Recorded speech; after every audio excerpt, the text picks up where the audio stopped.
kembali lagi nih sama kita berdua di Hoax or Fake This Week. Kali ini kita bakal omongin 5 deretan hoax or fake yang paling sering diomongin warganet. Merebaknya wabah virus corona di Indonesia saat ini membuat sejumlah instansi perkantoran menerapkan kebijakan kepada karyawannya agar bekerja dari rumah. Namun belakangan ini beredar kabar bahwa pengemudi Gojek diberikan pinjaman sebesar 2 juta rupiah agar tetap di rumah. Kira-kira gimana ya kebenarannya? Yuk kita cek faktanya.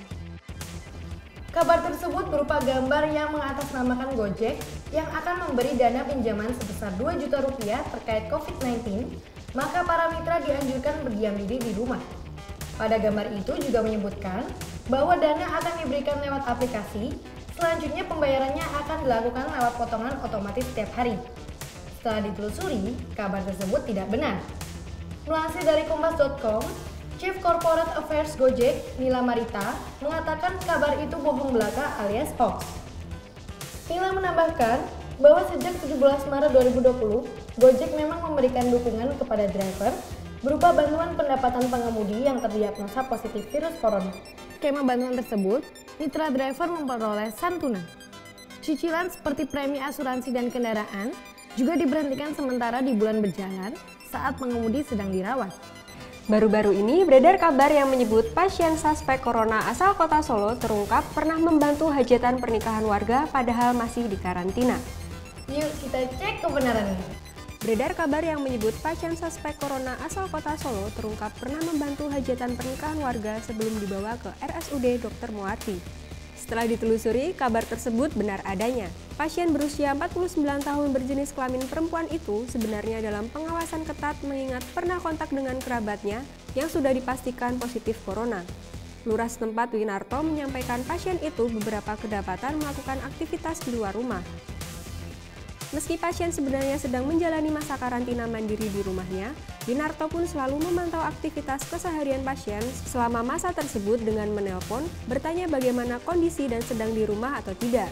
Namun pemantauan itu ternyata kurang efektif, pasalnya apa yang diutarakan pasien tidak sesuai dengan kenyataannya. Disebutkan ia beberapa kali terdapat beraktivitas di luar rumah selama masa karantina mandiri. Adapun, membantu pernikahan warga menjadi satu di antara banyak aktivitas luar rumah yang dilakukan pasien. Winarto mengungkapkan pasien pernah disidak Dinas Kesehatan Provinsi Jawa Tengah. Saat diperiksa ke rumahnya, ternyata pasien tersebut sedang membantu di acara pernikahan warga. Tak hanya itu, Dinas Kesehatan Kota Solo juga melakukan pemeriksaan ke rumah pasien, namun menurut info pasien tersebut malah pergi ke pasar. Akibatnya, Winarto selaku lurah setempat mendapat teguran dari Dinas Kesehatan Solo dan Provinsi Jawa Tengah. Beberapa negara sudah melakukan lockdown karena virus corona. Terkait dengan hal itu, baru-baru ini beredar di media sosial yang menyebut warga Malaysia ditembaki menggunakan drone bagi yang nekat keluar selama lockdown pencegahan virus corona. Kira-kira gimana ya informasinya? Yuk kita cek kebenarannya. Video tersebut diunggah di aplikasi TikTok kemudian beredar luas di media sosial hingga viral. Dalam video itu dilengkapi dengan narasi yang menyebut warga Malaysia ditembaki drone yang nekat keluar rumah selama lockdown virus corona. Tak hanya itu, video tersebut juga diselipi suara orang dengan bahasa Melayu. Namun setelah ditelusuri, kabar itu tidak benar atau hoax. Dikutip dari dronedj.com, video tersebut terjadi di Brasil bukan di Malaysia. Video itu beredar sejak Juli 2019 lalu. Dijelaskan kejadian tersebut terjadi karena seseorang yang marah kepada tetangganya usai kekacauan atas pesta miras. Seseorang tersebut kemudian meluncurkan drone dengan kembang api dan menembaki ke arah orang-orang tersebut. Virus corona secara resmi menjadi pandemi global pada saat ini. Pemerintah di sejumlah negara melakukan berbagai cara agar warganya tidak menjadi korban virus corona.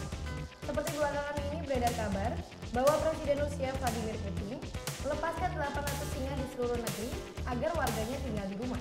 Kira-kira gimana ya kebenarannya? Yuk kita cek faktanya. Kabar itu diunggah dan sudah tersebar di platform media sosial. Dalam keterangan unggahannya bertuliskan, Vladimir Putin telah menjatuhkan 800 singa di seluruh negeri untuk mendorong orang-orang untuk tinggal di rumah. Setelah ditelusuri, kabar itu tidak benar.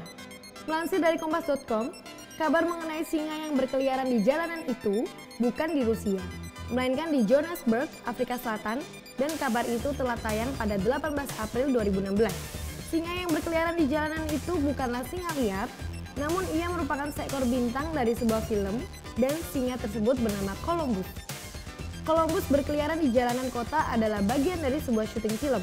Saat melakukan syuting ini, seluruh ruas jalan yang digunakan Columbus untuk berakting telah ditutup oleh rumah produksi yang membuat film tersebut. Namun, menurut Badan Pengelola Jalan Johannesburg atau JRA, produser film itu diketahui belum mendapatkan izin untuk pengambilan gambar adegan menegangkan tersebut. Jadi, berita mengenai singa berkeliaran di jalanan Johannesburg itu tidak berkaitan dengan pencegahan virus corona di Rusia. Terkait virus corona, beredar di media sosial sebuah foto yang menyebut Presiden Italia yang menangis karena terbatasnya lahan untuk mengubur korban virus corona di Italia. Kira-kira gimana ya informasinya? Yuk kita cek kebenarannya. Unggahan tersebut dilengkapi dengan narasi yang menyebut bahwa Presiden Italia yang menangis karena terbatasnya lahan untuk mengubur korban virus corona di Italia. Namun setelah ditelusuri, kabar tersebut tidak benar. Dikutip dari Rappler.com, pria yang disebut Presiden Italia itu ternyata adalah Presiden Brasil Jair Bolsonaro. Unggahan yang beredar luas itu merupakan tangkapan layar dari pidato yang dibuat Bolsonaro pada 17 Desember 2019 pada ibadat syukur di Palacio do Planalto.